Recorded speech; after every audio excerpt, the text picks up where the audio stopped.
Welcome back to Factory Sealed, everybody. It is December 4th, 2013. I got that all right the first time. What did you say? December 14th? Did I? heard 14th.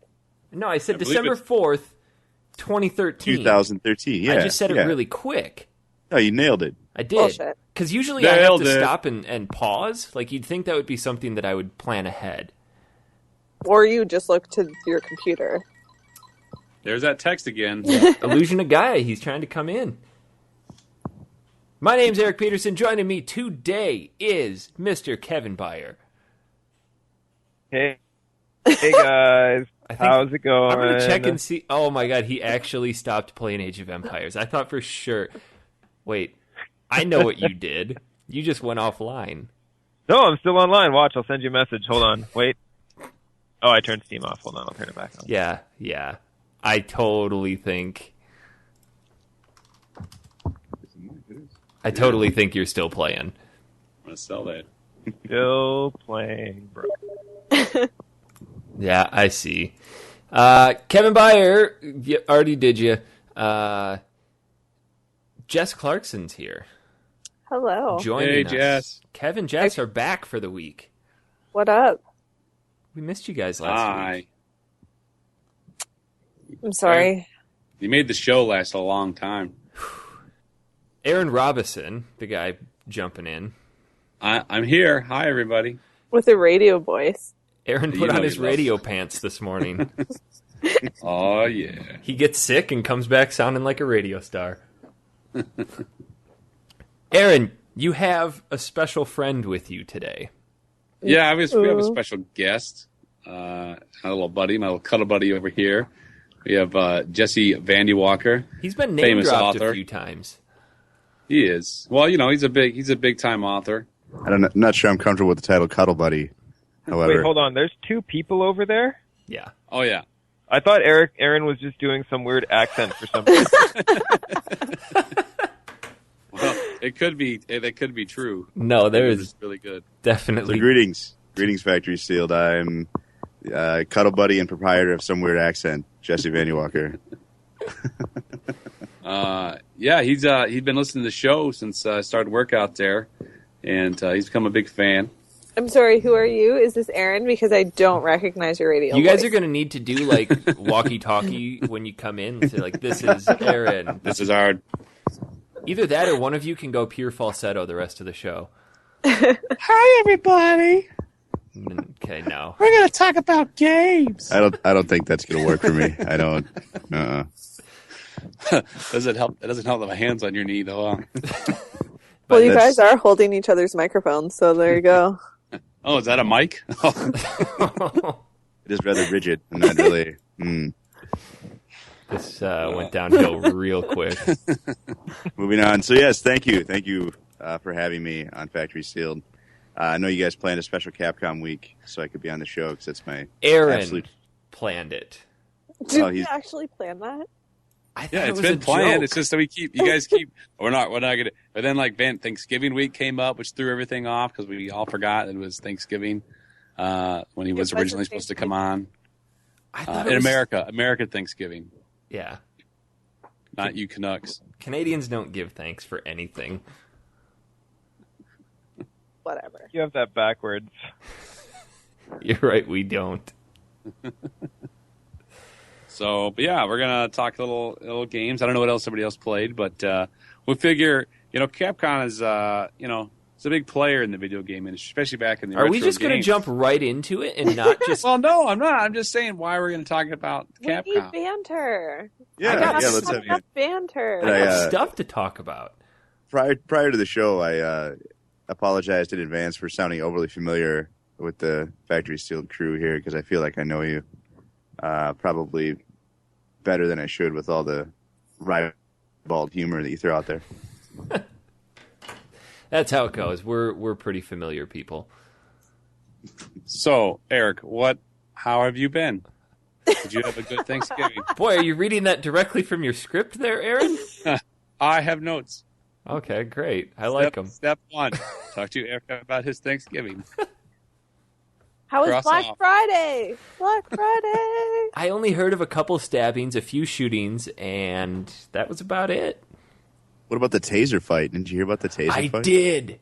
There was a taser fight. That's not made Couple up. old ladies in Walmart were tasering each other. Oh man. Jesus. There's a video of it too, and the video's hilarious. I'm so upset that I have So not good. seen this video. It's so good. Basically, Jess, you brought up Black Friday, but do you know where Black Friday got its name from?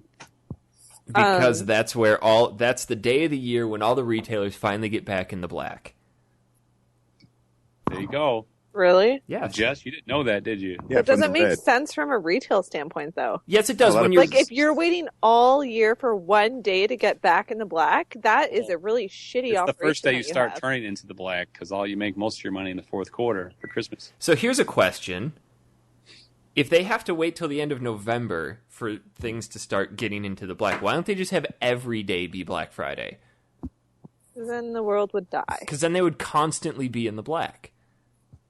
I don't think it works that way. I don't think you can just say No, think about this. Black Friday, now we're making money. I always thought about this when I was working at GameStop. We would buy games from people for dirt cheap. So a brand new game would come out. If you bought it $60 and came in that day, or you just turned around and sold it immediately after you bought it, and you'd get maybe $25 for it, we would turn around and sell it for $55. Okay? That's going to deter people from coming in because your prices are so flippin' high, yet you're making such a huge margin. Why not bring the price down and encourage more people to come in? Yeah, but that's the difference. People at these big retail stores, we don't know what their markup is. We can go to GameStop and say, okay, well, I'm giving you you're giving me $25 for this game, and now I'm turning it around for $55 for a difference. When I worked at Best Buy, to give you an example, when I worked at Best Buy, we had a discount of, it was either 3% or 5% over wholesale cost. And on a lot of stuff, 5%. yeah, 5%. It was a phenomenal deal. And a lot of stuff, it didn't really make too much of a difference, like movies and games. I mean, you got $5 or $6 off. But really expensive items like TVs and cables, there was a $150 cable I could pick up for $12. That's how much of a markup is. That's because HDMI cables is the biggest scam in the history of marketing. Yeah, but just in general, expensive crap, like why not bring the price down and sell more of it instead of have the price high and hope you get some sucker to come in and buy it? Because for many years, that's exactly what they did, and it worked very well for them. So don't fix it if it ain't broke, you know? It's broken. Video games are a now. product that sold themselves. They didn't have to mark it down. They didn't have to try to I need to drag go people into in kicking and screaming. I need to go into some sort of business because to me it doesn't seem that difficult. You put a sticker price on there that people are going to pay and you sell the damn thing. Yeah, but you're not taking into account the fact that the rent at the Best Buy you probably worked at was probably $250,000 a month. If you They have gotta pay a some SAP product, employee to stand there and sell it to people, right? Yeah. well, if the product sells itself, you don't need to pay the employee. Products don't Oh. sell themselves. The Oh, you shit still they have do. to pay a guy to run the register. Trust me, I Jess, got paid when a is the salary for 10 last- years to do that exact thing. When's the last time you actually went into a store and said, "Boy, I have no fucking clue what I want. Somebody sell me something." No, but they're being sold through marketing and advertising, Yeah. all behind the scenes. So Hey, that's basically, how I used to hire people. I used to have them come in, and in their interviews, I'd be like, all right, I'm going to come in. I don't know what you have. I want you to try to sell me something. Yeah, exactly. Just go grab a case off the wall and say, "Here, sell me this." Yeah.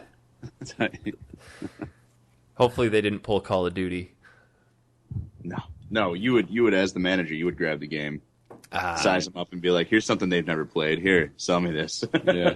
I want you to sell me babies. I believe one of the managers said had people sell him shit. Like, I really don't want you to sell me shit. Right. Like a pile of shit. Like a pile of shit.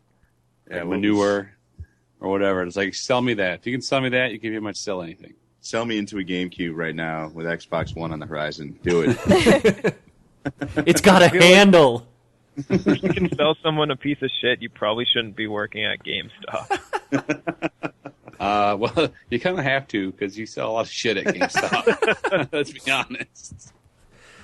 There's some truth in that. You're perfect dark zero. But sometimes that was fun though. Somebody would come in and they would have no idea. Like, just what do you recommend? And some days you'd be having a piss poor day and you just pull a shitty game off the counter and you'd be like, "This game's great." Let me tell you about Army Men RTS.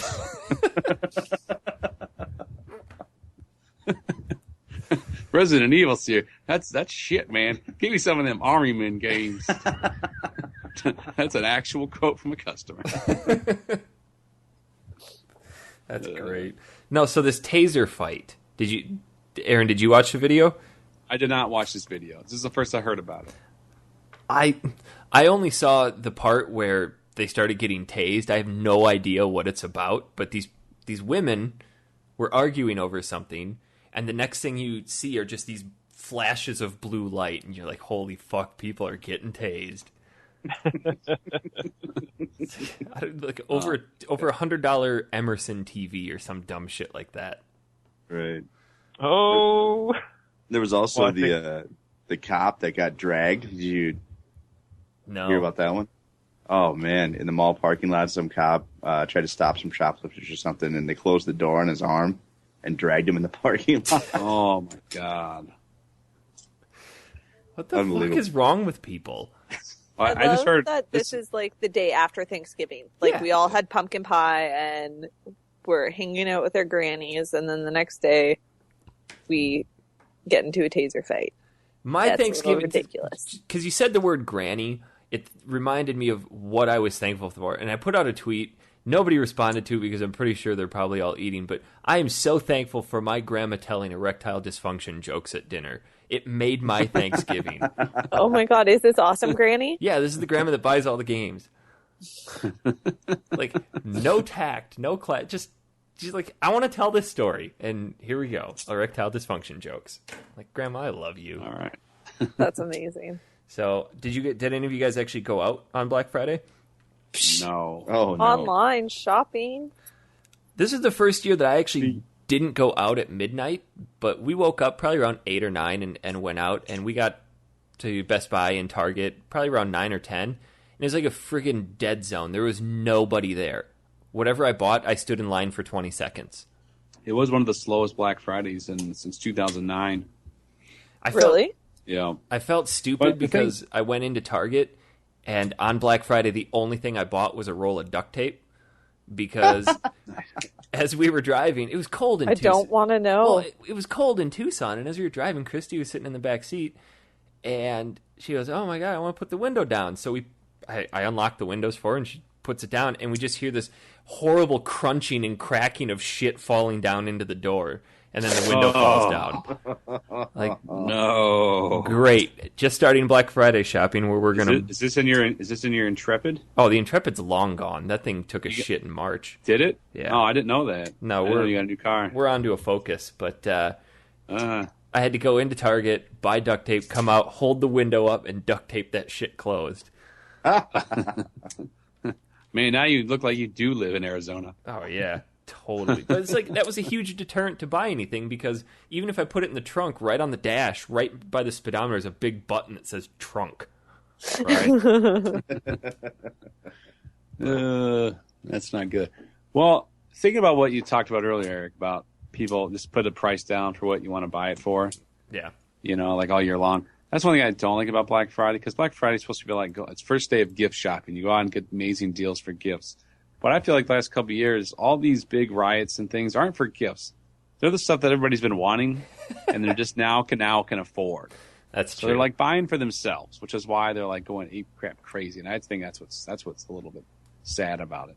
Well, apparently, though, and I think this is becoming a trend, though, is Black Friday in general just isn't, the deals aren't as good as what they used to be. They really aren't. Like, I didn't find anything. I was looking for a new jacket and boots and some clothes, and I was not very impressed. I think they're starting to capitalize on the prestige of the day. Everyone's like, oh my God, it's Black Friday deals.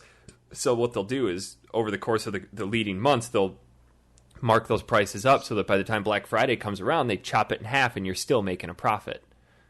Mm-hmm. Or they'll just... I think it has a lot to do with, like, the types of stores that put on the sales. Like, you can get really cheap furniture or appliances or electronics. Yeah. Oh, yeah. Just because if they can move a whole bunch of really big stuff all at once, then it's great. Yeah. But like shirts and jackets and boots and stuff that people buy all year, no matter what time or if it's on sale, then they're not going to put that necessarily on sale for Black Friday. That's true. And the savings aren't that good, but yeah, for big appliances, there's usually really, really good deals on movies, though, and I only bought 4 things this Black Friday. I bought 2 Blu-rays. I got myself a sweet copy of Pacific Rim. Nice. It wasn't even for a gift. It was for you. It was for me. And then as we were in line, I fell victim to the stupid impulse purchase cattle chute that they run you down. And Christy was digging through the bins, and she's like, "Oh my God, Rise of Planet of the Apes is $3 on Blu-ray." I'm like, I'll take it. Sold. And then we got home, and I saw in the Best Buy ad that I missed something, so I had to drive all the way back to get it. And it was a copy of Little Big Planet for the Vita for $12. So I'll get that for $12. Overpriced. No way, that game's great. And then we actually purchased Eric's like, a bargain at twice the price. Charge me $24. Oh, absolutely. We bought a PS3 bundle for my mom for Christmas. So oh, that's cool. We got her The Last of Us and Arkham Origins bundle. Nice. So way to give back. I know. I'm proud of you. I know. I need to have my mom play her God of War games because she wants to keep coming over and borrowing my system. I'm like, no. Did Jess or Kev listen to the show last week about we were talking about Thanksgiving and stuff? Like 5 times over. So that's a no then. No. I tried. It was a good show. It was pretty solid. I listened to it. Yeah, it took not by choice, but I think we took like 45 minutes before we even got talking about games. No, it was 21 minutes after we got done talking about Christopher Columbus, the mass murderer, and yeah, that's right. How the first Thanksgiving never happened. Thanksgiving. Oh yeah, I think now I'm going to have to listen to this show.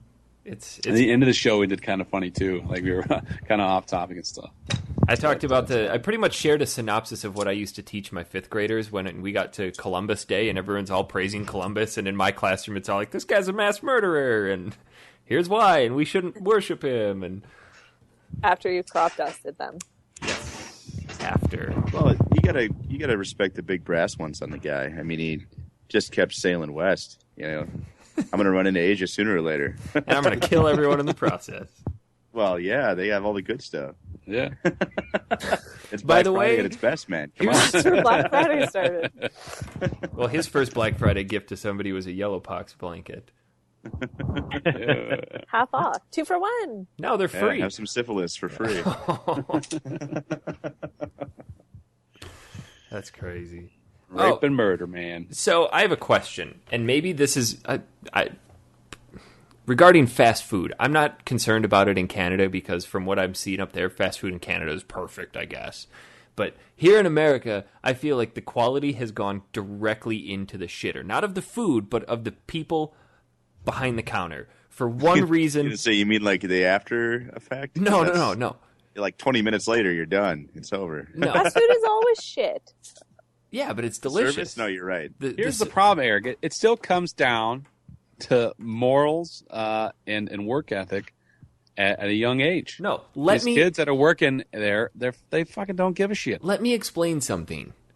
Every time, I would say for the past 2 months, every time I've gone to Starbucks and order a grande, the guy charges me for a grande and hands me a tall. And I'm like, excuse me, this is a grande. He's like, yeah, you asked for a grande. Like, you sound like a pretentious asshole right now. well, no, it's throwing that out there.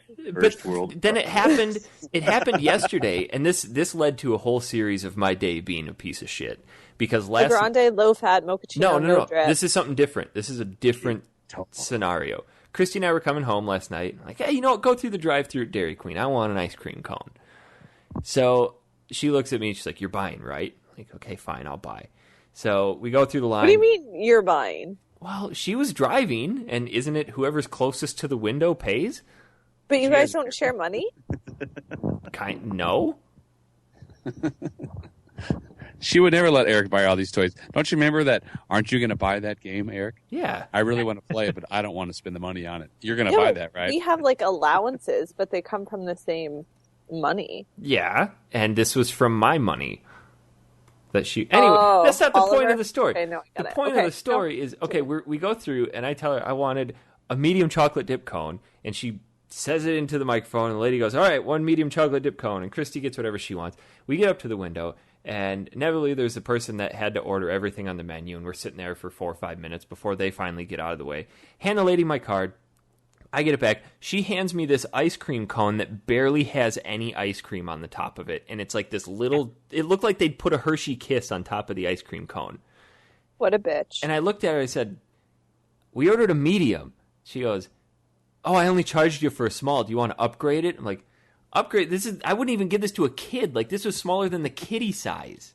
And in the whole process, I'm flustered, and I did something with my wallet, and now I can't find my wallet. So I got I got overcharged. Right now you can't find your wallet, or at Dairy Queen you can't find your wallet? No, we were going through the drive-thru, like, so is it gone? yeah, I have no idea where it is. I did something with my wallet. I don't know if in a fit of rage I threw it in the window.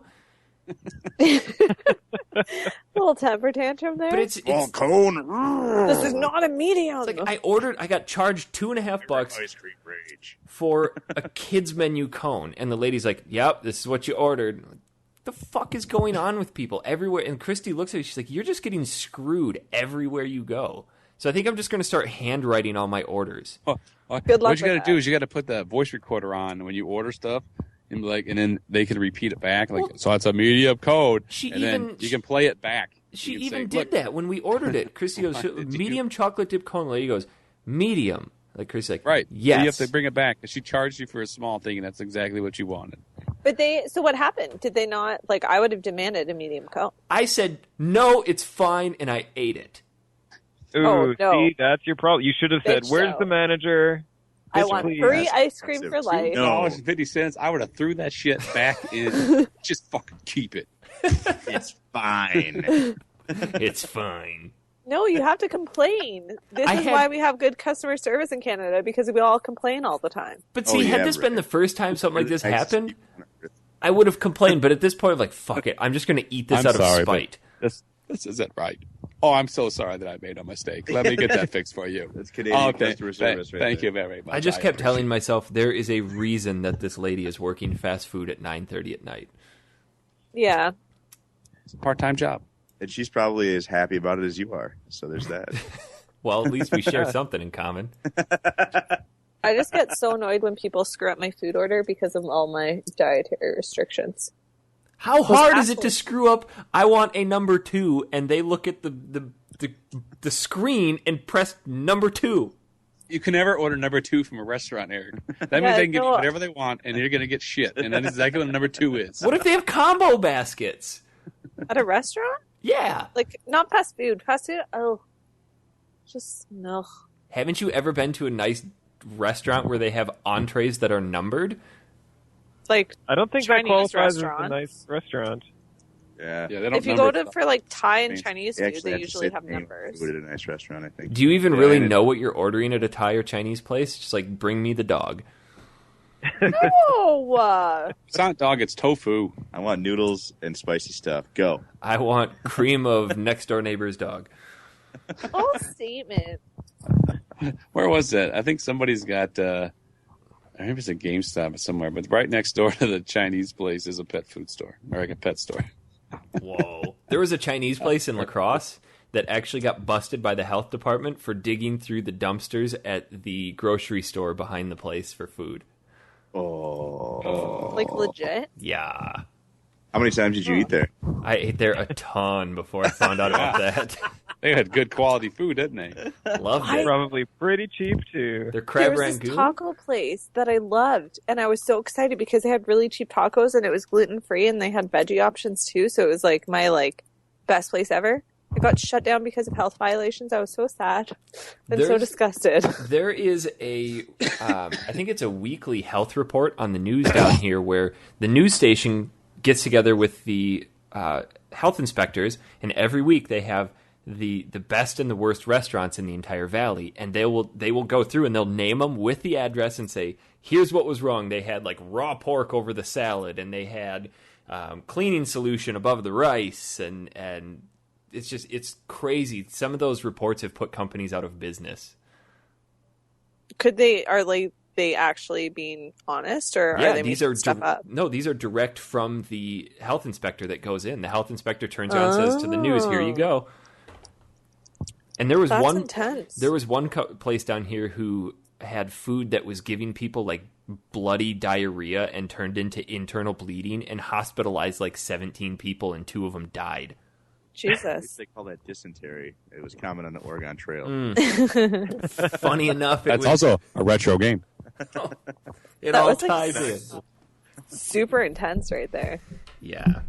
A long way to talk about Oregon Trail on the Mac. I don't think I'd want to eat at a place where the potential side effects would be shit in your blood. Or blood in your shit. Why? What? Shit in your blood. That would be pretty fucked up. That would be as bad as like, blood in your septic shit. right there. I think I'm going to have to see if I can find the Oregon Trail on iPad right now. Nice. Yeah. Hey, I've got a DRM version of the new one. Gotta bring like 17 axles, man. Have we talked about Cross Country Canada? Kevin, do you remember Cross Country Canada? Yeah, play that one I time. have no idea. Is that trucking simulator we talked about? Yes! I just wanted someone else to validate my existence. We need to do a desert bus show. Yeah, No. that's the game Penn and Teller Oh, for charity. The Desert Bus is coming out on iOS if it's not already out. Done. it's out for Android already. A friend of mine has it. That game fucking sucks so hard. How hard does it suck? Does it suck? Just as hard as that microphone you're holding. Oh! Quote of the show. So much hate for the microphone. I don't understand. It sounds good when Jesse talks into it. She just wishes she could hold this microphone. That's all. Like, are you guys holding it with the same hand? Like, he's got his left hand on it, and you've got your right hand on it, and, like, they're touching? We have our hands on each other's hands. We're, like, right there. Oh, my God. Have to This is nothing like the orgy show of E3, though. That was a gay podcast. And I mean strictly happy.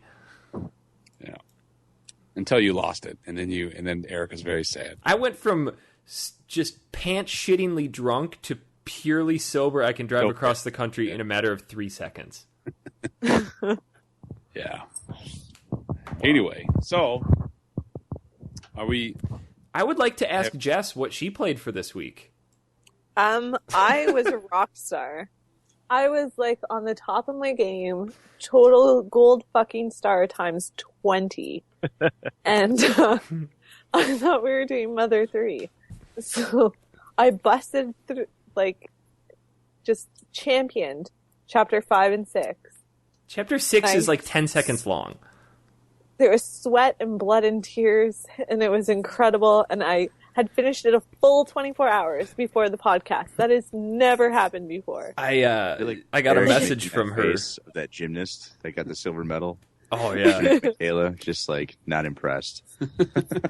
I got a message from Jess last night at about 10 saying, I finished it a full 24 hours before the show. Like, we're not playing it for tomorrow.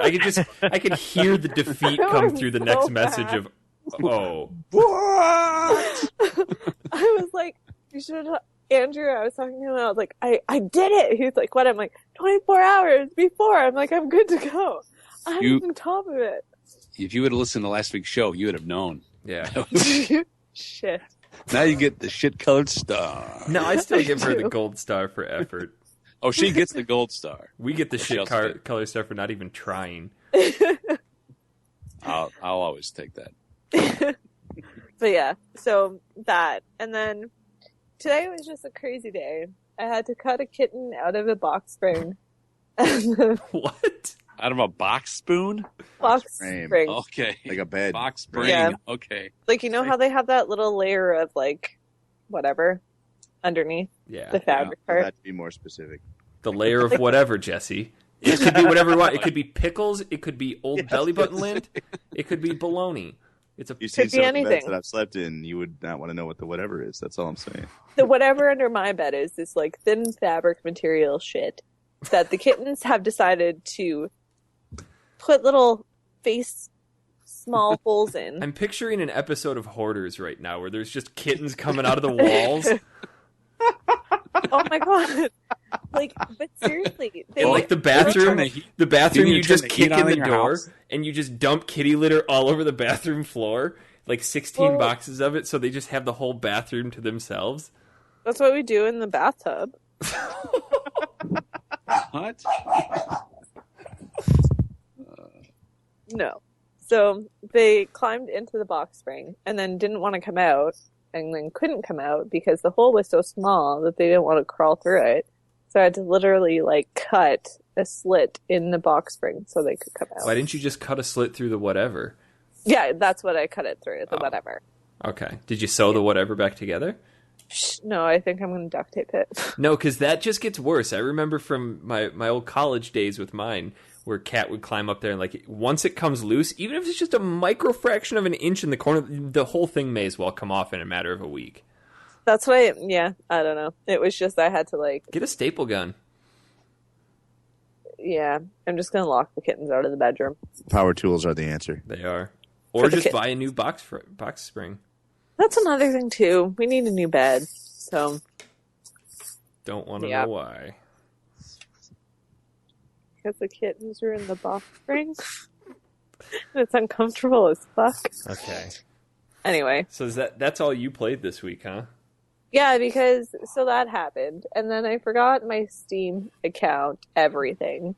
And I had to get them to send me everything. And then I had to download it. And then by that time, it was 8 o'clock. By it, you, of course, mean Age of Empires 2 HD, which was on Steam sale last week for... I think it's still on sale. No, the sales are gone. It was $14.99 for 4 copies of it. So we're going to be doing some AoE streams for sure. That's what Kev and I have been playing. Yeah, a couple games. Well, one game and then 5 minutes of a broken game where we started with 9,000 resources. Well, I partially blame that on Aaron. What? You can't blame that on me. Mr. trying to join a game while it's installing. Yeah, that was pretty impressive. No, that game is actually surprisingly held up quite well. I'm not too impressed with the HD-ness of it. It's pretty HD compared to the original. You think so? Yeah, the original looked pretty bad. On a level from 1 to HD, where would you place this? D. I would place it's just it definition. squarely in FD. FD? Yes, FD. Failing D. I don't know. It doesn't look... I don't think it looks that much better. I don't know. It's definitely... Okay, yeah, it does look better. Yeah, it looks a lot better, actually. Nothing like the side-by-side comparison to really open the eyes. I think they just kind of cleaned it up. They didn't do what they do with modern HD remakes and do all new textures. They just kind of took the fuzz out of it. Yeah. No, it's a ton of fun. It's like I said, previous shows, I was more of an Age of Mythology person, but Age of Empires, man, that game, you gotta, after playing so many hundreds of hours of Civilization, going back to a true RTS, it's quite the jarring experience. I built a barricade, a palisade. Aaron's first quote of the game is, "Okay, how do you move?"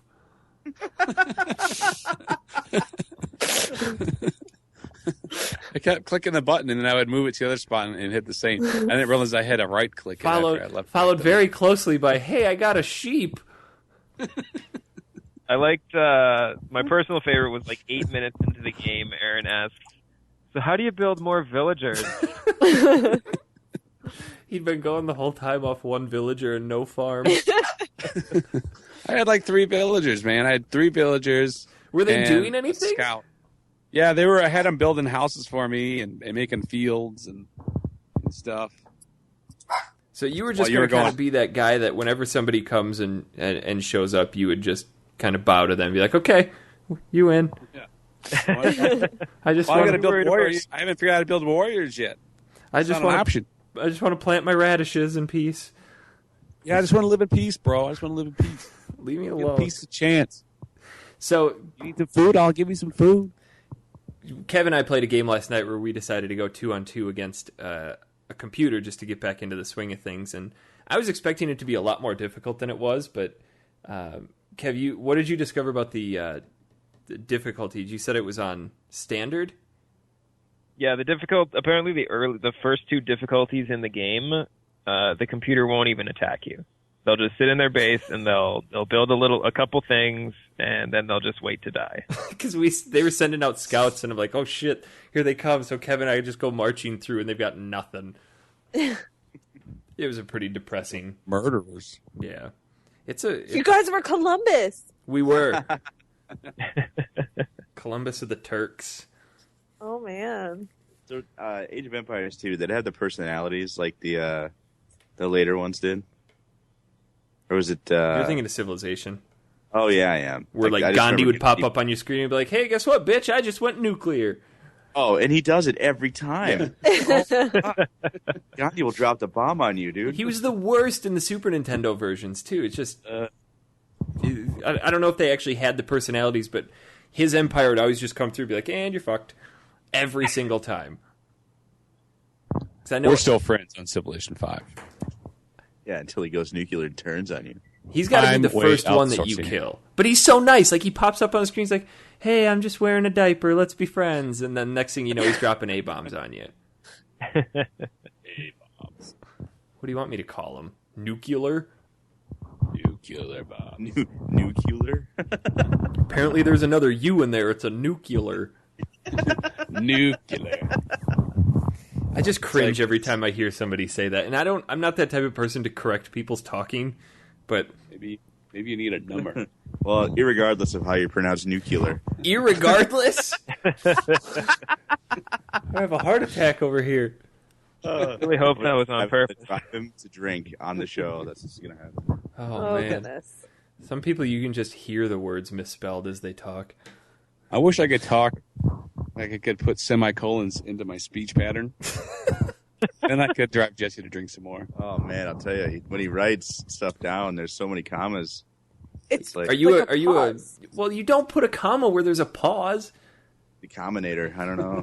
Jesse, can I ask you a question? Since from writer to writer, are you pro writer to writer? Are you pro Oxford comma or anti Oxford comma? You know, I could go either way. I feel like certain prose lends itself to the Oxford comma, and when you're trying to do like my first 2 novels were very stripped down writing. You know, I didn't want to put anything extraneous in them, so Oxford commas were definitely out for those books. But I feel like you need them. You need the Oxford comma, otherwise shit gets mashed together and it makes no sense. Like you could have pickle ketchup if you're giving an order to Harvey's. Yeah. They're going to be fucking confused. Yeah. No. There could be pickle flavored ketchup, and then you're getting that shit on your burger. Pickle, ketchup, and mustard. You don't have to go pickle, comma, ketchup, comma, and mustard. Yeah, you do, because otherwise it's pickles and mustard. And or pickles and ketchup. And they're like, okay, take the pickles, take the ketchup, blend it, you got pickles and ketchup. Yeah, it's fucking confusing. This shit is what's saving your Harvey's burger. Oxford comma. Do it. Also, don't put 2 spaces after your period. Oh, no, absolutely not. You did on a typewriter. I feel like failing every single student ever that does that shit. A guy I work with does it, and it drives me nuts. Absolutely nuts, because he sends out a ton of memos. They're like, dude, that looks dumb as hell. Yeah, no, on a modern word processor, you don't need 2 spaces after the period. And but they're still teaching that. They're still teaching that in school. Kids will really? Learn. Yes. Learn. Kids. You should shut your dog up. He's talking. He's like, I agree. We need that comma. I think he needs to go take it. As soon as I said I could take or leave the Oxford comma, he was all up in my shit, dude. Oh dear. Well, we should probably talk about some games. We totally did. We talked about what Jess played, but we didn't talk about it because we talked about what you and Kev played, but we didn't talk about it. We will talk way more about AoE next week. All right, that sounds fair. So since Capcom Week was your brainchild, Aaron, I'm gonna Go. You do it. Let me pull out my notes. Oh, for fuck's sakes, is this actually happening? Oh, he's crinkling receipts by the microphone. That's not a real thing. Don't try to cover him up. Here's how this show came into fruition. And this is why we have our special guest. For how many times? Because you're a big Mega Man fan. You're like the biggest Mega Man fanboy that I've ever met. Next to Jesse here. I bet you I'm a bigger fanboy than Jesse. So probably our bigger original Mega Man fanboy. I'm a fan of it. I like it. I also like Mega Man X though, and a lot of other. We have nicknamed my unborn child Mega Man. Not Rockman? He's not the original Japanese hero? Come on. No, Rockman is fucking stupid. That is the dumbest name. The reason that he got named Rock was he was Rock as the robot helping Dr. Light. And then when he turned into the combat robot, he's Mega Man. And he only got named Rock because Dr. Light likes rock and roll, hence Rock and so Roll. How cool is it to have a brother-sister combo named Rock and Roll? Yes, but Mega Man, but Rock turned into Mega Man, and in the lore, he says, I am not Rock anymore, I am Mega Man. Yeah. Read the comics. Read comics, bro. But either way, as we talk about other Capcom games and other things, there's Jesse other Capcom games? Yeah, we talked about the Capcom games that we played. And Jesse's like, you guys need a Capcom expert. And I'm like, all right, well, you want to be on the show? And he's like, yeah, I'll talk about some Capcom. So, thus, we are now where we're at today. Right. I mean, I think you have to recognize in the retro gaming world that Capcom was a pixelated giant, man. I mean, they had all the great games.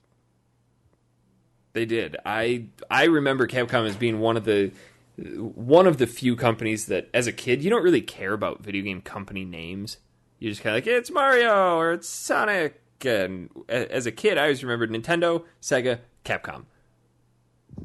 Yeah, they were a powerhouse. I mean, and they were one of the few companies that could cross genres and be really successful. I mean, from Street Fighter to Mega Man to Mickey Mouse. I mean, they did the great Super Nintendo Mickey Mouse game. Capcom should have until like SquareSoft, came around later that they became a big powerhouse. I thought Capcom should have had a console. Konami was around for the beginning too, and they were always huge. Yeah, I don't really associate retro gaming though with Konami. Really, I mean, aside from the Konami code, but I mean, there's. Well, they produced like tons of games for the NES, probably close to 100, if not more. Produced or actually developed? Developed. Back in the day, they developed everything, right? A game was so simple, you could do it for one guy in 3 weeks. Yeah, I suppose. E.T. was done in a weekend by one guy. Yeah, there you go. I saw how that turned out. Did you hear that, speaking of which, there was someone who actually got a permit to go and excavate that exact landfill? Yeah, the goal was to bust that urban myth and see if they were actually there. And I don't know if they've done it yet, but they're there. It'll be interesting to see. I have to follow up on that and look it up. But yeah, with Capcom games, I played this week Breath of Fire 2. I don't know if you guys ever played the Breath of Fire games. I played Breath of Fire 3 for the PlayStation, but I sat on it and broke it in half one day. Did your grandma buy you a new one? No. Breath of Fire 1. That's a sad story. That you sat on your game and broke it. I did. Breath of Fire 1's great. That was developed in tandem with Capcom and Squaresoft, actually. I miss the old days of Squaresoft, back when they did good shit. Oh, yeah. We should do a Square that show. Game outstanding. I was going to play that, but I've beat that game probably 7 or 8 times. And so I wanted to play Breath of Fire 2 because I've never actually beaten that game. And you can tell it's completely a Capcom in-house project. All the structure from the Square games where they tell you where to go and you have a good idea of what the towns are named is not there. You spend a lot of time wandering on the overworld map, and let me tell you something, the random encounters come hot and heavy. Yes, it's like the old Lufia game where, did you ever play Lufia Fortress of Doom? Oh, yeah. By the final castle, every single step is a random encounter. Oh, I mean, to the point where it's like you're disoriented. You don't even know which way you were going anymore. And those battles last 2-3 minutes a pop. And you're like, fucking Christ. I've done 600 battles and I'm still in the same room. Yeah, those items that lessen random encounters become like gold. The first game I remember any of those items existing was Final Fantasy VIII, with one of the junctions where you could get 50% fewer encounters or you could get no encounters. And that's the only game I ever really remember it being in. But didn't Final Fantasy III have one as well? I believe so. Those games where the popular item was the bell collar or something like that. Yes. That you would equip as an accessory, and that would make your random encounters more frequent. Yes. But yeah, no, Breath of Fire 1 and 2 both have the smoke usable item from the menu, which you can use to drop the rate of random encounters.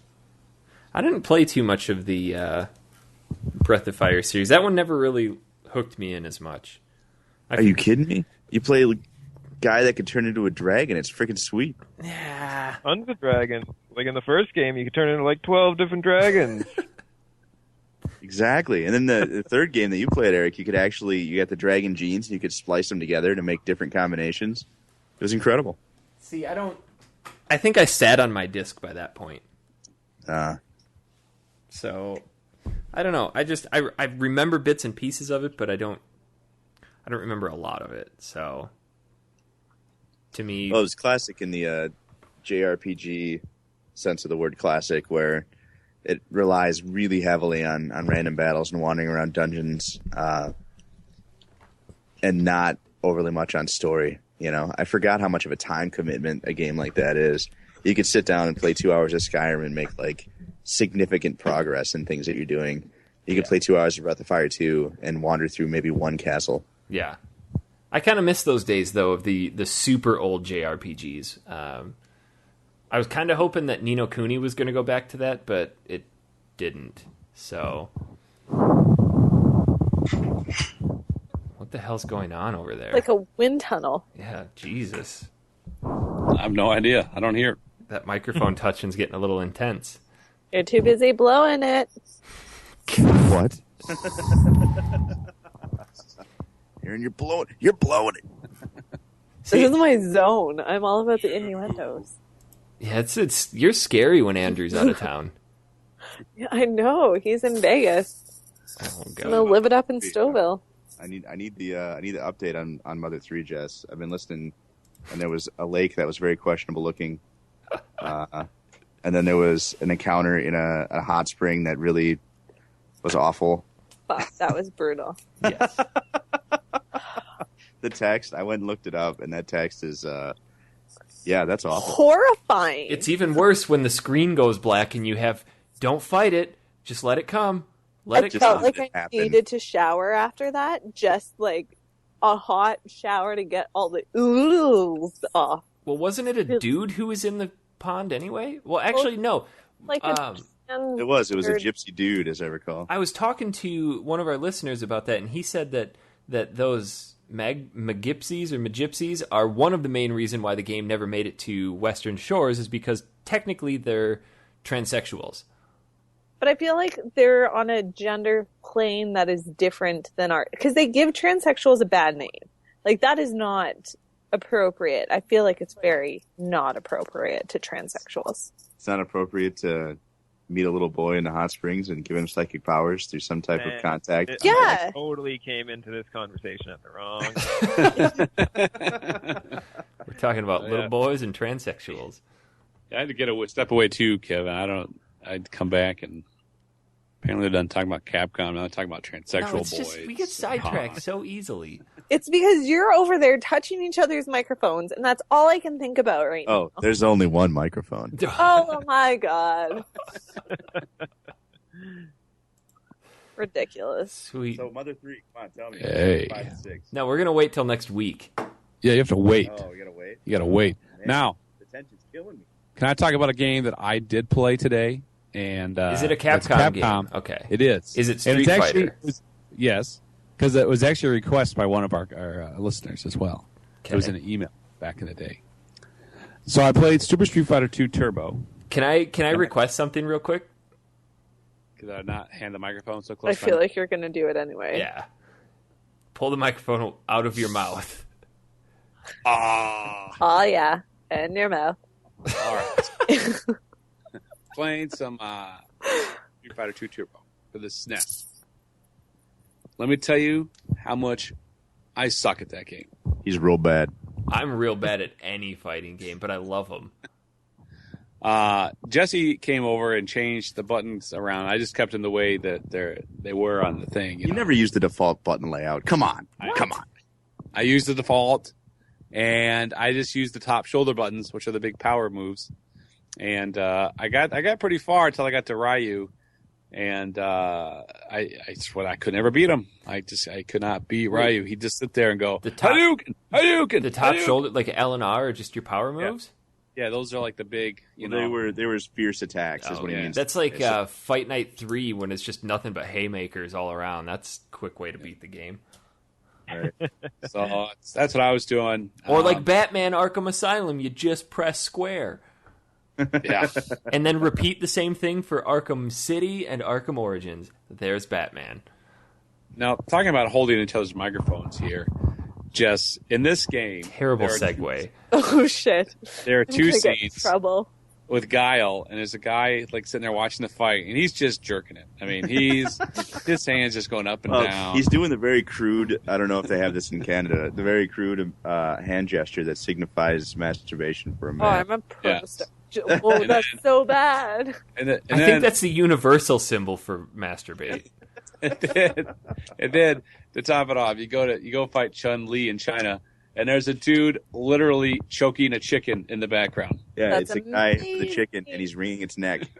And then the other guy standing next to him jerking it? No, that's on the Guile stage when you go to the U.S. Air Force Base. There's a guy in the background that's moving his hand in a very provocative manner. When you go to China to fight Chun-Li, in the background, it's like a Chinese market, and there's a guy with a chicken, and he's brutalizing it. Surely there is going to be... The chicken. Okay, I typed in the really wrong thing to search this on Google. Made a terrible mistake. I'm going to delete my history real quick. I typed in stage guy masturbating. Yeah. Forgot the word Guile. Forgot the Guile USA stage. Yeah, just type in Guile USA stage, Super Street Fighter 2. Yeah, I'm going to tell you, Aaron's real bad. He was getting decimated by the Hadouken storm. So I had to step up for him. And See, I cannot get behind Street Fighter at all. Oh, no? What's your gripe? I don't know. I've never been a huge fan of the one-on-one fighting games. I did gain a little bit more appreciation of it when I was at EVO 2K 2011, and like actually watching people play who knew how to play. But for me, I was more Mortal Kombat, and then once Tekken came out, I was more that. But I just could never get behind Street Fighter. Tekken. Now, I will tell you why I love Street Fighter. I'm not very good at the game, but because of this game, I got to see one of the greatest actors of all time yell out, Interpol! Nash out! In the Street Fighter Chun-Li movie. Oh, Jesus. Street Fighter Legend of Chun-Li. Aaron and I and our friend Matt saw that in the theater, and we could not stop laughing. About, what was it, 40 minutes in, Aaron? 40 minutes in. It was a while, but he kept saying the same thing. His lips would move and nothing would say, and then the sound would come out later. But this is what made everybody laugh. Because they're watching it, and they're both like, this movie's terrible. It's awful, but I'll sit through it. You know, Kristen Curick's kind of hot.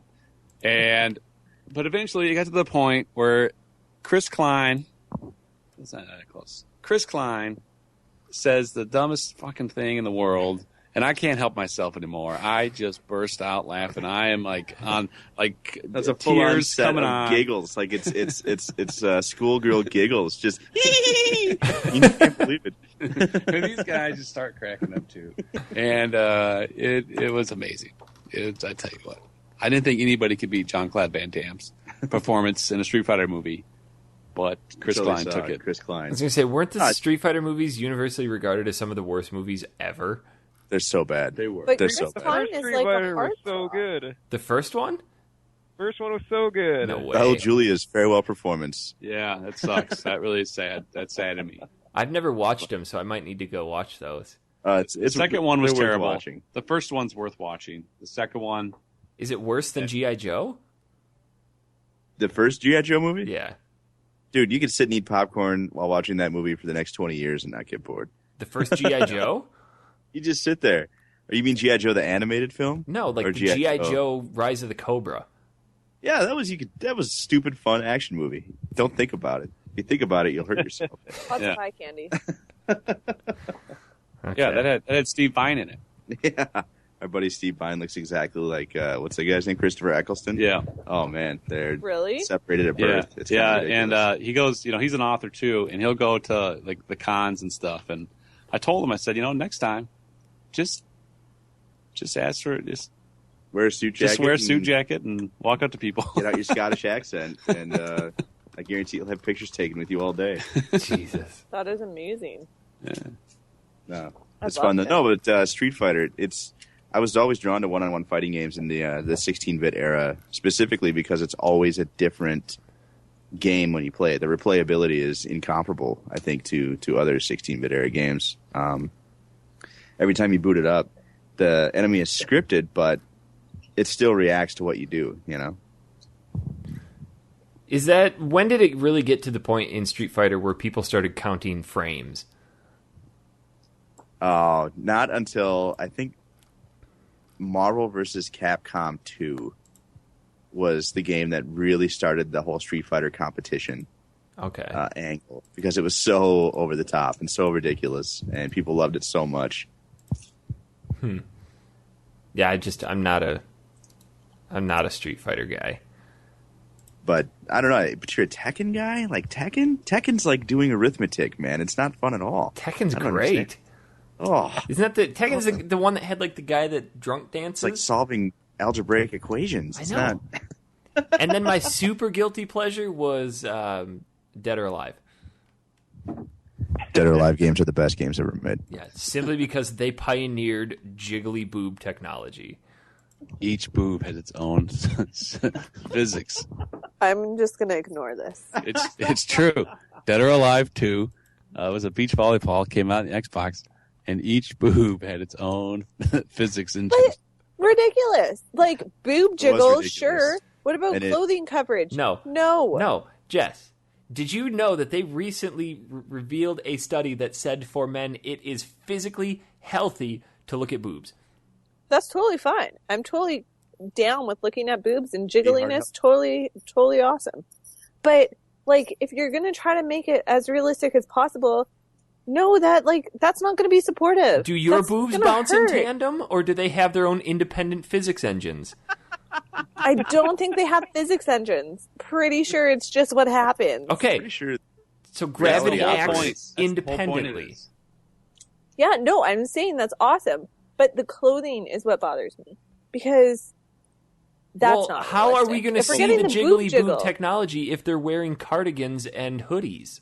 No, I'm not saying cardigans and hoodies, but like... It's a problem. Bikini tops slip around. They're not going to jiggle if they're in a miracle bra. On. It's a problem for... Oh, she wants to see the nipple. She wants it to pop like out. Some nip slips happening. Let's go. Oh, okay. She's all for it. She just wants it to be more realistic. How about we just make them naked? Quote Aaron, I'm in full agreement on that. I don't know what she did on that bus, on that tour bus back in the day, but I had a feeling there was some boobage. Had intellectual conversations about boob jiggle. Look, there's a whole. I'm pretty sure there could be, if I was in another country like Canada or the Europe, I could have a whole show. Or the Europe. Ladies and gentlemen, Aaron Robinson from Texas. I said Europe. The European countries. Europe. Okay. Continue. Over there, they have different, They got like segues. 10 countries. They got 10 countries. Now look, Nick Stevens, this is for you. 10. Now, see over there, I could go. I've had a whole game show based on intellectual conversations while looking at breasts. Like that's the whole thing. How much can you have a conversation while looking at breasts? That'd be the whole show. and it would be. I don't think the argument is that it makes you smarter to look at breasts. I think his argument is that it's more acceptable in other countries besides puritanical. Yeah. They have titties on TV over there. Right, exactly. Yeah, get your news done. I think in Canada, isn't it in Canada? Don't they have the naked news lady in Canada? Nah, it's Russia. We have naked news. Wait, full on just meat curtains and all? Yeah. I don't think they've ever shown meat. Wow.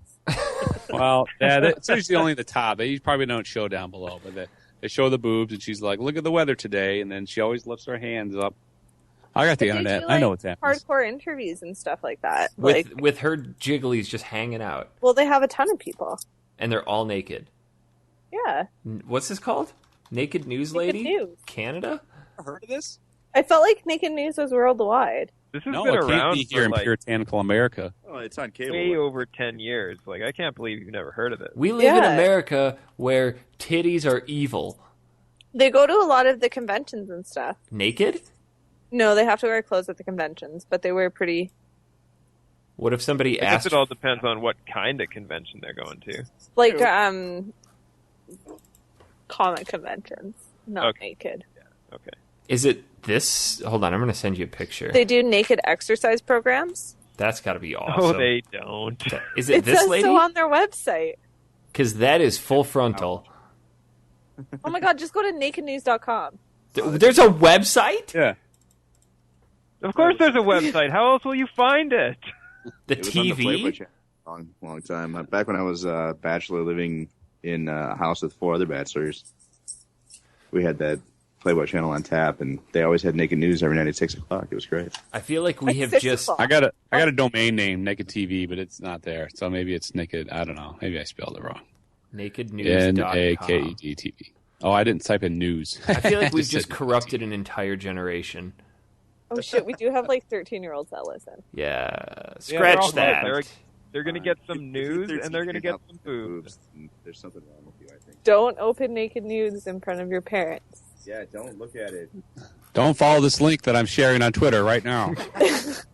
You can just tell them that you're learning valuable information about the world around you. Yeah. How else are you going to learn about the war in Iraq and boobs? If you go down, by their amateur auditions, there's total beef curtains.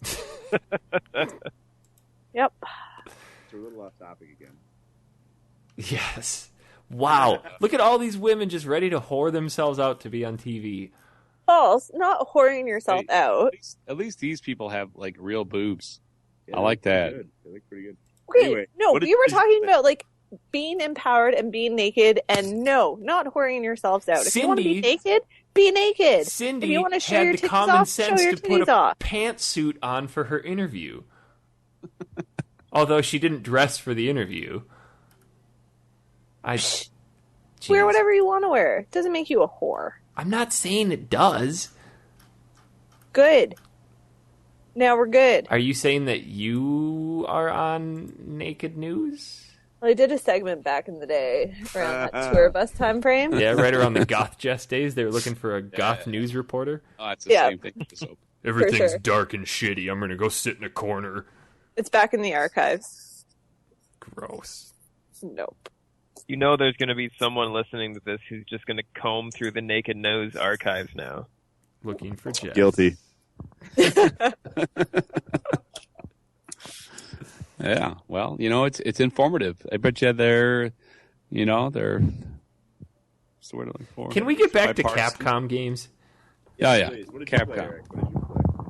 I played Mega Man because Original Mega Man? I can't hear you anymore because Aaron's being super loud, peeling stuff into the microphone. I don't even have the microphone anymore. Original Mega Man, Mega Man 1. I played a little bit of Mega Man 1, and I forgot that game actually has a score in order to clear it, because it fell victim to the original Nintendo trope of everything has to do with a score for no reason whatsoever. So who's the first guy you beat on Mega Man 1? Come on, lay it out there. I'm not a pro at Mega Man 1, but I would have to say Guts Man. No, Bomb Man. And then you go to Guts Man. And then you go to Elect Man. And then you go to... I'm trying to... Failed.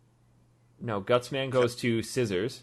Cutman. Yes. Cutman goes to... No. Cutman goes to Electman. And then Electman goes to Iceman. Iceman to Fireman. And then go to Dr. Wily. That's it. That's been a long time since I played that shit. But no, I don't like the original Mega Man. I'm more of a Mega Man 2, but I just popped it in and progressed a little ways just to play a little bit of each of them. And the series, although it is great, it does get, in my opinion, progressively worse as it goes on because they start to add too much crap to it. Like once they added the ability to do your supercharge and the slide, that was kind of the pinnacle.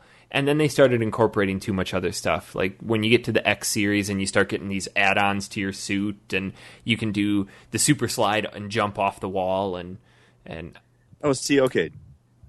I'll disagree with you there. I think Mega Man, the original series, did go down in quality sharply, probably around Mega Man 4 into 5. Yeah. 4 was still pretty good, and 5 was okay. But once you get to Mega Man X, it introduced all these new concepts. I mean, I think that the whole ability to jump on the wall. That's what's dragging you down. It took out so much of the skill of Mega Man, because in the other games, if you fell into a pit, you were fucked. Whereas this one, if you fell into a pit, you could still save yourself. If you didn't go find the armor pieces and you tried to take on the post 8 robot bosses enemies, you were done. I mean, you couldn't make it. You had to go and get those armor pieces.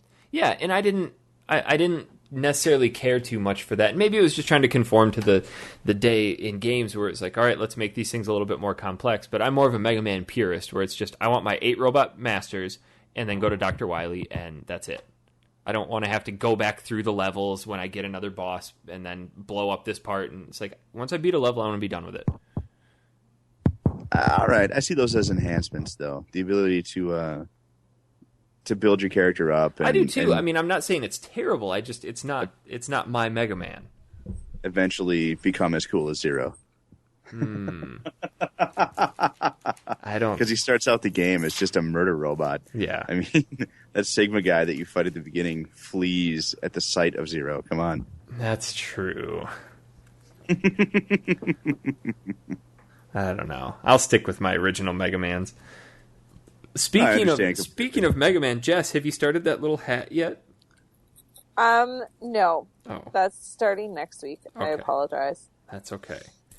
My marks are going to be done, and I'm going to be on vacation. Woo! Nice. I'm actually going to America Land. Where are you going? America Land. Going to Orlando. Orlando. Yep. The hell's in Orlando besides Canada? Old people and very sunshine and warm weather and gorgeous beaches? Yeah, it rains every day at 5:30 there. Yeah, for 30 minutes and then it's done. Frickin' Potterland. I am going to get a wand. I'm going to get sorted. I'm going to drink butterbeer. I am going to go on all the rides and push little kids out of my way who think they know Harry Potter better than me. That's what's happening. I sense there's a new Taserfight video coming.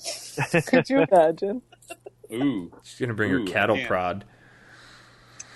And have some good stuff when we get the emails. Yeah. Jesus. He's scoping the emails since I snagged the mic from him. Let's. What are some of your other favorite Capcom games? Because we talked about some of the major ones, but. Oh sure, some of the more niche stuff. I don't know if you guys ever played Super Puzzle Fighter. Yes. Now that was an amazing game, like a Tetris game, but versus each other, and you could drop stuff in the other guy's map, and it's pretty incredible stuff. It was that was kind of like Dr. Robotnik's Mean Bean Machine, right? Yeah, it was very much a Dr. Robotnik's Mean Bean Machine clone, except it was actually playable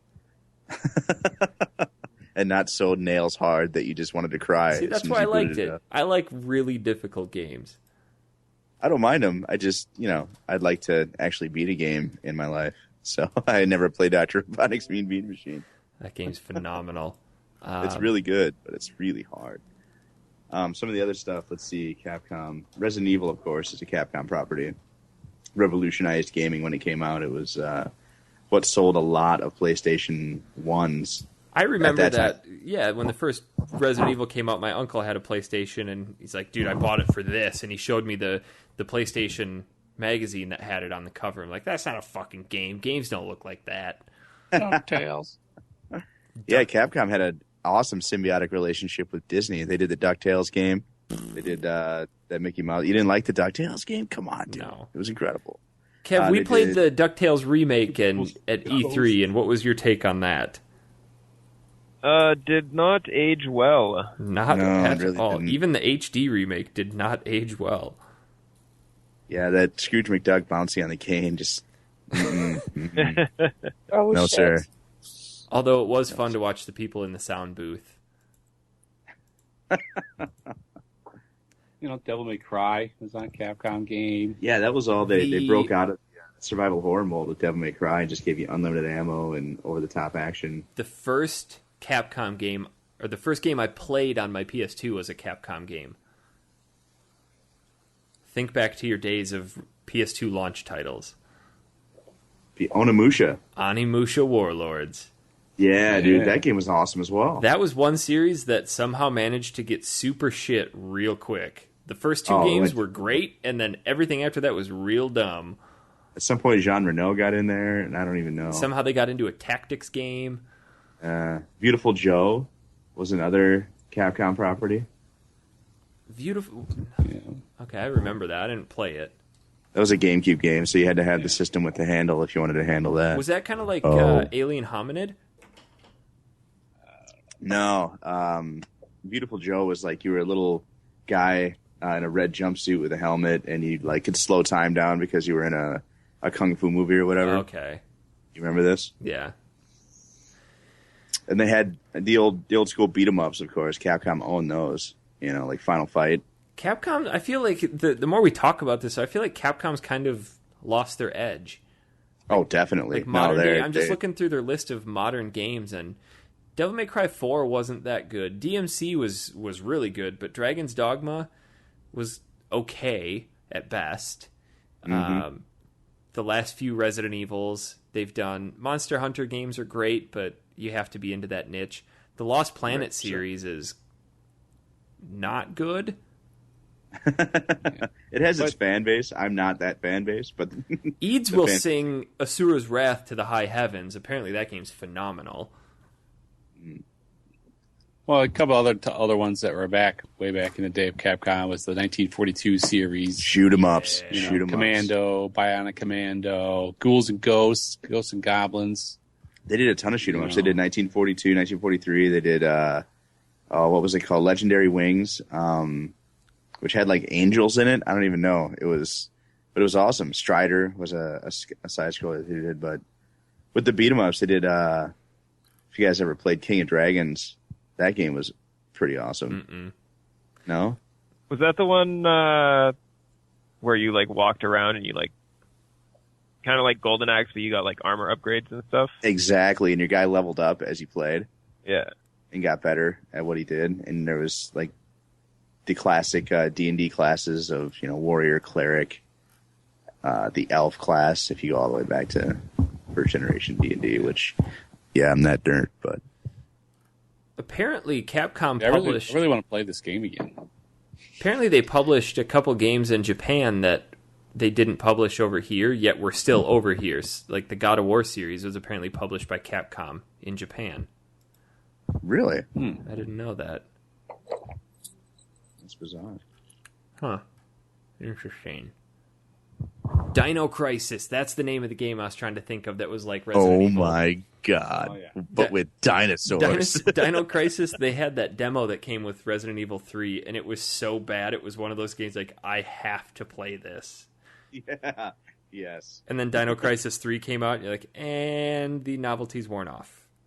I don't know if you guys were early adopters of the PSX, but the Rumble engine in Resident Evil 2 is what sold me on it. I went and bought one the day Resident Evil 2 came out so I could play it. I had a buddy who bought it, and I asked him if I could borrow the Leon disc while he played through the Claire disc. Because you didn't need them both at the same time. And then we swapped. And then we swapped again because we got to the B-side. Mm-hmm. What else was there? Yeah, I don't know. I wish Capcom would make a comeback, and I'm in the vein of Mega Man. I'm kind of irritated that Kenji Inafune had to go off and he's recreating his Mega Man series, but under a different title. Yeah, well, he had a bad breakup with games, kind of in general, and Japanese games specifically. I believe the quote was something like "Japanese gaming is dead," something like that. It's the mighty number 9. Can't wait. We have an email about that later. Kaiji Inafune, that guy's a genius. Kevin, what Capcom games do you play? Does Capcom still make games? Dead Rising. It's the most retro of all companies. They don't even make games anymore. They're the hipsters of game making. Right. They made games and it was cool to make games. Nothing, Kev? Well, I played Mega Man 2, 3, 4, 1. Mega Man 2 had that perfect balance, I think, of length. Like, it wasn't overly long like Mega Man 3 was, and it wasn't impossibly hard like Mega Man 1 was. They really hit the sweet spot with Mega Man 2. No, but it was still hard enough to offer a challenge, even for people who are really good at it. Oh, definitely. Yeah, you could definitely still fall down pits and hit spikes and get cheaply... Because he has the flinch whenever you get hit, yeah, you're going to land on some spikes or fall down a pit. I mean, it's going to happen. Oh, shit. Capcom made Little Mermaid. Woo, no wonder that game was so great. I told you, that symbiotic relationship with Disney, really, like, it's a thing of the past that nobody really knows about, but it's there, and it's very, very good stuff. Did they make the Aladdin games? Ooh, that's a good question. No, they did not. Damn. What about Lion King? Because we have to play that soon. No, not Lion King either. Are we doing a side-by-side analysis? Oh, wait, they did make Aladdin. Yeah, we're going to do the Lion King side-by-side. They did make Aladdin, you said? Yeah, they did. Nice. Both of them? They did not. I thought Capcom did one, but another company did the other version. Yeah, spoilers, the Genesis versions sucked. I don't even remember what we concluded in our show. The graphics were way better on the Genesis, but the gameplay was terrible. Oh, the controller was garbage to play with, and yeah. Bite your tongue. That Genesis controller is gold. Seriously? No. Compared to the Super Nintendo controller, like when you put those two, there's no comparison. What if you've got the 6-button Genesis controller? So you go out and buy. First, it has to be a third-party controller until Sega finally wised up and made it themselves. So I guess it stands to reason that you like the PlayStation controller more than you like the Xbox controller. Yes, sir. True story. PlayStation controller was one of the best. One of the general consensus of this generation, the original reviewers, is that the PS4 controller, Xbox controller. I think that was before the show started, but the Direct X box had the best controller. Thanks for stealing my joke. Yeah, I'm going to steal it. It's not even a good joke or funny or interesting. No, but I'm just saying that the controller on that was like the size. That was really of like a laser printer. Oh, that's what we call an Aaron joke in our circle of friends. The big party. It goes nowhere. It's not funny. It takes a long time to tell it. Kind of like that movie quote. Yes. Feetsies with Peetsies. I keep saying feetsies all the time, and it's embarrassing. Holy crap. Somebody I don't know just retweeted one of my tweets. One of the 15 people you know? What have you been drinking tonight? I don't even know this person. It's the 16th. It's the 16th person. Yeah. You see what they even retweeted about? Oh, crap. Capcom made that old Dungeons and Dragons game from the 80s that was the arcade game. Oh, shit. Yeah. No, it's... They made Little Nemo Dream Master? Little Nemo, dude, I played the hell out of that game. That movie can't get monsters for days. Huge dick, but that game is great. Oh, it was so hard. Oh my god! Until you watch the movie and realize that the guy that lures you into Dreamland is just nothing but a candy flinging pedophile. Yeah, we're really hitting the nail on these pedophile games. Yeah, we are. Maybe Hold on, there's a movie? Yeah, Little Nemo Dream Master. Did you not listen to the earlier shows? It was like the first animated thing ever, right? The guy kind of invented animation, didn't he? He flies in a bed, and then he has to go meet the princess in Slumberland, but instead of meeting the princess, this guy says, "Hey, I can take you somewhere else," and it's the modern day equivalent of getting into the white van filled with candy. White van, not just white van filled with candy, but it has spray painted in crude letters, free candy on the side. Or shuttle to Miley Cyrus concert. Super. I don't think that would work much anymore. No, but 10 years ago it would have. Maybe with Hannah Montana. Beebs. You could probably sell the Beebs on that. The Beebs. You guys want to do some emails? Emails. That's just kind of we're going to hard cut to emails here. All right. I'm trying to figure out where we left off. With Nick... Nick Guidry would tell you where you left off. That's for sure. Oh, wait. No, yeah, because we forgot to read one of his emails. Mark Haddock. No, he was the guy that had his collection stolen. That's a drag, by the way. That sucks. Nicholas... no, that's not a question. That's a statement. Ryan Rust, I believe, is the newest one. Okay, Ryan Rust writes in, Hi, Factory Seal crew. My name is Ryan Rust, and I love your show. I started listening around 3 days ago and have just finished episode 13. I've lost all interest in modern gaming, so your show is perfect for me, apart from 3DS and Pokemon. I'd love it if you guys could play and review the game Monkey Hero. Shut up, wait, time out. What? He does not like Pokemon? What? He said he's lost all interest in modern gaming apart from the 3DS and Pokemon. Oh, and he's got a little smiley face. Yeah. I'll allow it. I'd love if you guys could play and review the game Monkey Hero for the PlayStation 1. It's the first game I ever completed, so it holds a dear place in my nostalgic heart. He says it only goes for £3.99 on eBay, so I'm super hesitant to purchase it again and play. I love another game enthusiast opinion. Soon to be your biggest fan, Ryan Rust. Shit, there's competition for that. Dude, this guy's got a sweet name, and I'm going to use it. It is. That's like a... Aaron Steele's name. I feel like that could be like a romance novel. Porn name. Ryan Rust.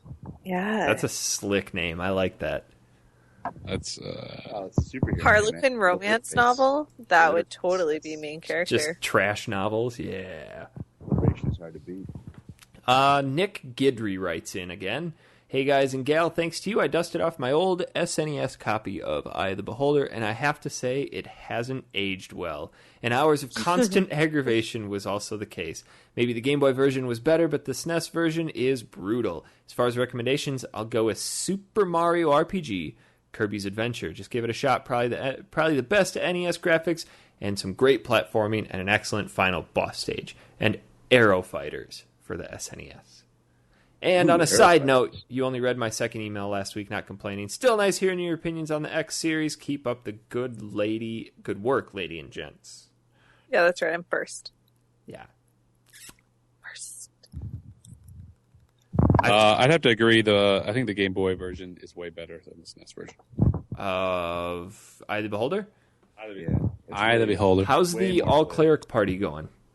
That's good. I didn't play it this past weekend, and I forgot to bring it to work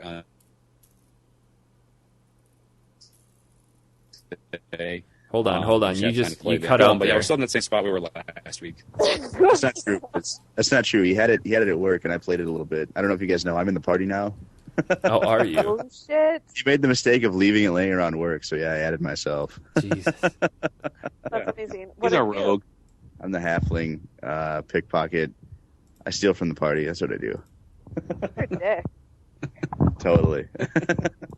Make no bones about it. It's fantastic. He's helped us out. He's helped us find some traps and secret doors and stuff. So he was a nice addition. But back to what he was saying. What was the game? The first game he mentioned, Super Mario RPG, right? Yeah. Oh yeah. That was a game developed between Nintendo and SquareSoft, much like the relationship between Capcom and SquareSoft for Breath of Fire 1. Yeah. Where they, before they really had a toehold on the SNES, they collaborated with other companies and made some really terrific games. Yeah, Super Mario RPG was great. It got a little long and drawn out towards the end, though. Definitely. Did you guys ever hit the super jumps over and over and over? Yes. Where you just keep pounding on them? Oh my god. I like how they put a bunch of homages to other games in there. If you did a certain series of events at a particular inn, you could go back in and you'd find Link sleeping in one of the beds. It's just little neat stuff like that. My favorite part about Super Mario RPG is all the villagers. When you go talk to them, they're like, "Hey Mario, show us how you're gonna beat that guy," and then you hit the jump button like, "Whirring," and they're all, "Yeah!" I love it when you do the jump. That's a good game. We've got an email here from George Vosper. He says, "Hey Factory Seal, first off, I wanted to say last show was great." That's the two-man show we did. That's the Eric and Aaron show right there. Eric and Aaron. Thanks for that. Anyway, I don't have a game suggestion, but I do have a question for you. If you could be any villain from any game, who would you be and what game would you wreak havoc in? That's all I have, and thanks for everything. Okay, you're going to have to read that again, at least just the question part, because I missed it. If you could be any villain from any game, who would you be and what game would you wreak havoc in? I would wreak havoc in any game that has Dervis. Has Dervis? That's an inside joke. We used to have a DM for D&D that would mispronounce the word debris as Dervis. Oh my god. I'm going to have to think about this. And I read this email before the show. And you didn't prep it on your notes? No. I didn't quite get it on my notes. But it took me a while because I started thinking about it. And I think I need another week to really narrow it down. I know who I would be. A lot of good villains. He's not. I totally know who I would be. No, he's not really a villain, but it depends on your take of him as he spans the series. But in the Elder Scrolls series, there's a completely random NPC that you come across just out of the blue, and his name is Ma'ik the Liar. Ma'ik the Liar. I would be Ma'ik the Liar, and I would wreak havoc in any Disney game or like kiddie game like My Little Pony or Cooking Mama or just something dumb like that, and just tell the most hideous, heinous lies about shit. He tells so many lies. It'd be awesome. That's what I would. What about you, Jess? Well, I didn't realize that we could change games because I didn't really read the second part of the question. But I feel like Bowser would be pretty awesome. Nothing really bad ever really happens. You just keep coming back. And he's basically a kaiju, so that's cool. And you get the girl all the time. No, you don't. Good. You always get the girl, and then you're heartbroken because someone cooler than you comes along. Yeah, but you get her for enough time. She gets stolen so many times. You're saying she's not getting kidnapped. You get her by force. You want to commit rape over and over. No, and over. You have enough time for her to love you. No, you don't. You took her by force. That's a fan of the opera shit right there. That's pretty intense. Yeah, maybe. Have you ever heard of what's that called? I don't know. Stockholm Syndrome? That's the one. Oh my god. We have reached a new low. I don't know if that's the right. All-time lifetime goal is to become Bowser and get someone to have Stockholm Syndrome. It could be Helsinki Syndrome. I'm not 100%. No, I feel like it would take some effort to make someone have Stockholm Syndrome. You have to balance being nice and being a captor. I don't think you would have to balance being nice at all. I think you could just go for a solid 10 years of mind fuck and then just let her out. Yeah. And she's like, well, let her out of the dungeon. It's like, oh, okay. I'll tell you what, it's, I don't want to offend any veteran listeners, but guys in the Marines have told me it's basically a Marine drill camp. Yeah. You go and join the Marines and they give you Stockholm Syndrome for the Marines. They beat you down until your constituent elements, and you thank them for it. Yeah. Huh. So there you go. That would be pretty kickin'. Kev, who would you be? I'm still trying to decide what world I would be in, but I would definitely be Sin from Final Fantasy X. Oh, yeah. And then the Bible game. No,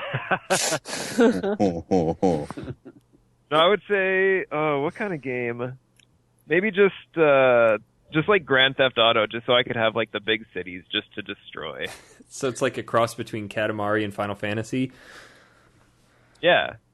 I could get behind that.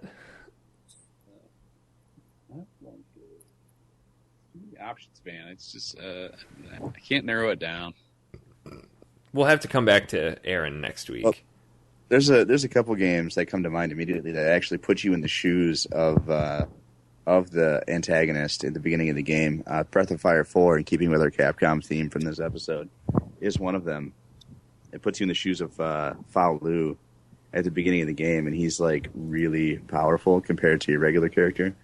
He stomps all over the Tyrannosaurus type enemies, with a couple of hits. And it's really fun to just power trip as that guy. And at the end of the game, you have to face down with him and make a choice of whether you want to join up with him or try to fight him. And it's pretty incredible. So that would be an easy choice for me as that villain, and then just take him really anywhere you want to go. I mean, you could take him into... You'd probably want to stick with fantasy realms because that's where you would fit best. So you're going with the more realistic approach as opposed to stupid approach like us. Well, okay. I guess. The other one that comes to mind, I don't know if you guys ever played Valkyrie Profile. Yes.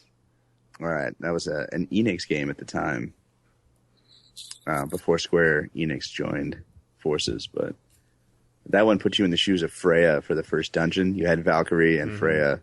And at the end of the game, you have to face down with Freya and beat her up. But yeah, she's a beast in that first level. Aaron, we'll come back to you next week. Yeah, come back because I really want to have a good answer for this one, not just some random thing I think of on the spot. And then we already kind of talked about Jesus God.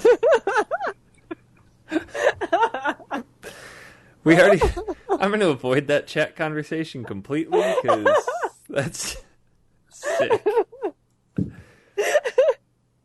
That's so true. Maybe we should just mute Jess until she gets her bearings back. Or we should just stop talking about Stockholm Syndrome and cutting off boobs. We kind of already talked about our last email from Nick Stevens. He says, "Hey guys, I was wondering what you thought about the upcoming game Mighty Number 9, one of those original Mega Man devs. This game looks like a complete clone of Mega Man with HD graphics. Pretty pumped since we haven't had a good Mega Man game in a while. It also includes original music by composer of Mega Man 2. Kickstarter links below. They met their goals plus all the stretch goals. Best regard, Nick Stevens." I've been following this game since it was announced. I'm pumped about it because it's basically Inafune's big middle finger to Capcom saying, you know what? If you're not going to let me take Mega Man, I'm just going to make a new Mega Man. And everything about that game is a Mega Man clone. And he's a creative force. I feel like he's going to write a whole new mythos behind this new character. I'm excited for it. And I don't know about you guys, but Mega Man music is maybe my favorite game music of all time. Have you listened to the Megas Get Acoustic? Yeah, I have the Megas albums. I'm more of a fan of the Proto Men. If you've never heard of them. I have. I prefer the Megas. I love rock opera. See, I like it acoustic, though. That's what I want. Yeah, but their lyrics are so cheesy. And that's the point. No. Yes. But their instrumentals are far superior. I agree with that. The instrumental side of the Megas is amazing. Yeah. They do a great job. I got to see the Megas play at E3 a couple years ago at the big music show they have there. Where they do all the orchestra music. Was it Games Live? Oh yeah. Yeah. We were going to go to that a couple years ago, but it was way too expensive. So that's going to do it for emails. If you want to write anything in, factorysealed@manatank.com. I think that's going to do it for the show. Unless you guys have anything else. Can I get a shameless plug in? Absolutely. All right. So I'm Jesse Vandy-Walker joining Factory Sealed for this episode. Aaron would call me a famed author. I call myself very small time. But if you want to check out my books, you can certainly do that on Amazon.com. Just search my name. That's Jesse. V as in Victor, A-N, D as in dog, E, Walker. Vandy Walker is my last name. You know that somebody's going to go to Amazon and type in V as in Victor, A, N, D as in dog. If they do, then good luck to them, I guess. Or you can find me on Lulu.com by the title of my latest book, Hard Heartland in 3 words. It's a short story collection with a little something for everybody. So go check it out. Is it Harlequin? You need to Not get quite. on that. You have a really good story. That's what we're writing about this microphone next. Jesus. Jess, where can we find you on Twitter? At Jess M. Clarkson. Kevin. You can find me at Dinner Dangles. Aaron. You can find me at Quilted Tunic. Jesse, are you on Twitter? I am. You can find me at the Vandy Writer. And you can find me at Honest Pizza. That's going to do it for the show. Next week, we will do chapter 5 and 6 of Mother 3. Done that shit. Jess is already done for next week. Next week, Aaron gets a shit-colored star. Because I don't even Chapter 5 and 6, I feel like that's a lot. Chapter 6 is 10 seconds long. Yeah. Okay, so I have to do chapter 4, 5, and 6. Like, literally all you do is walk. That's it. Oh, goodness. Thanks for having me, guys. Yeah, it's been a pleasure. Welcome back anytime if you ever want to have any other insightful Stockholm Syndrome type conversations. Sure. And when you're done listening to our show, be sure to check out the 90s Entertainment Show with Nick Stevens. He always likes it when I plug him. Oh, okay. It's also Retro Thought Pop. That's awkward. That's. Oh, I just realized how I said that now. I apologize. I guess it goes hand in hand. And, God damn. That's going to do it for the show. We will see you all next week. Bye, everybody. Fuck it up, though.